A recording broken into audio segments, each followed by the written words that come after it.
एक आटपाट नगर होतं. आज तिसऱ्या श्रावणी सोमवारी नगरातील स्त्रिया महादेवाला मुगाची शिवामूठ वाहत होत्या.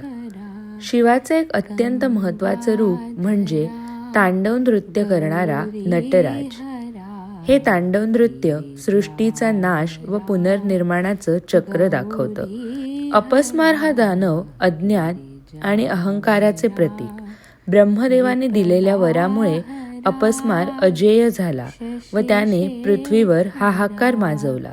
तेव्हा संतुलन पुनर्प्रस्थापित करण्यासाठी शंकराने नटराजाचे रूप घेतले आणि तांडव नृत्य करून अपस्मारावर विजय मिळवला.